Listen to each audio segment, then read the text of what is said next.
When I was 8 years old, I remember my father, a pediatric surgeon, coming home from the hospital, sharing a story about a young patient so physically abused that she might not live. The next day, my mom and I bought some toys hoping she would heal. After that experience, I knew I wanted to work with kids. Not sure what I would become, but I hope to make a difference for those who struggle. So my story really starts in 1982. It's a time for big hair, puffy clothes, new wave, rap, punk, rock, funk, and preppies. It was also a time when I started my real job, my first job after college as a child life therapist at Children's Hospital of Los Angeles on the hematology oncology ward and the rehab units. And I worked directly with kids who had cancer, stroke, and major orthopedic and connective tissue diseases. It was an incredibly intense job, but I knew in my heart, that I needed to help these kids. Often these children experience incredibly stressful and traumatic events through painful medical procedures that lead to feelings of fear, confusion, loss of control, and have devastating effects on their emotional well-being. As a child life specialist, I help them cope with this trauma through a therapeutic play intervention and psychological preparation for medical procedures. Each child presents a new challenge, a unique challenge that drew on my previous experiences, my knowledge of child development, and my desire to comfort them through an extremely difficult time in their lives. My caseload of patients was huge, but actually several cases truly changed my life forever. One such story was about a 14-year-old boy. Jose was 11 years old when he was diagnosed with a severe blood and connective tissue disease. He was the only child of two caring parents who understandably worried immensely about their medical condition. Over the course of several years, I got to know Jose and his family very well because of their multiple hospital visits and emergencies. Jose hated the hospital because it was associated with pain, loss of control, and desperation. He wondered if he would ever get better. He would often refuse blood draws, hated the tubes and monitors, and really had a hard time with the doctors and nurses and physical therapists who were trying to help him. Jose and I had a deal.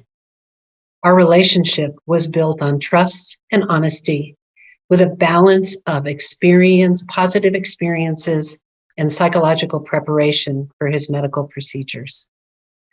I would talk to him about the intrusive procedures through demonstrating with a stuffed animal on what was to happen, asking how he felt, assessing his understanding, and how to help him get through these events, knowing there was going to be an end in sight. I accompanied Jose to all the procedures and followed up with talking with him afterwards. I knew Jose would not heal from this disease, and it would eventually take his life. But that did not mean he stopped living.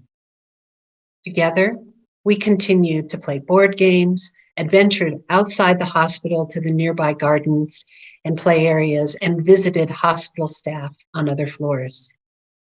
Tuesday nights in the unit was always special when all the kids could participate.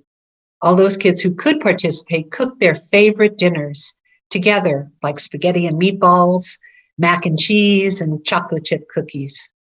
Preparing food and eating together brought a sense of community and normalcy to the medical unit.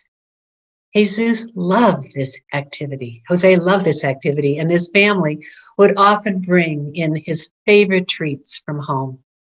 The hospital staff, children, and families would all sit together and enjoy the meal that made us feel normal. As Jose's condition worsened, I would spend time by his bed, creating challenging Lego figures, which he absolutely loved. This also provided a respite for his parents. And after a long battle, Jose finally succumbed to the illness peacefully with all of us in the room.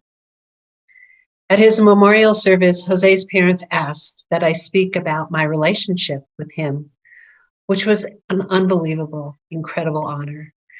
At the follow-up reception, they asked that I sit with them as they greeted family and friends.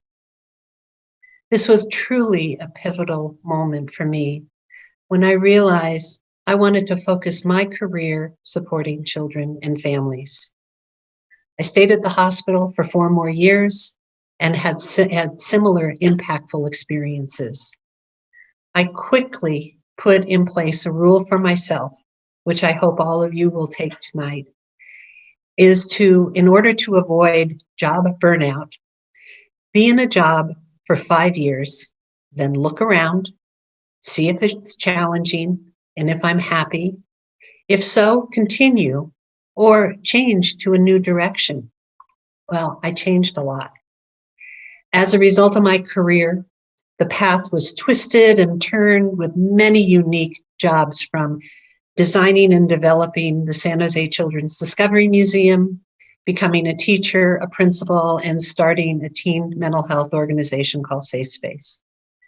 In retirement, I'm a court-appointed special advocate for kids.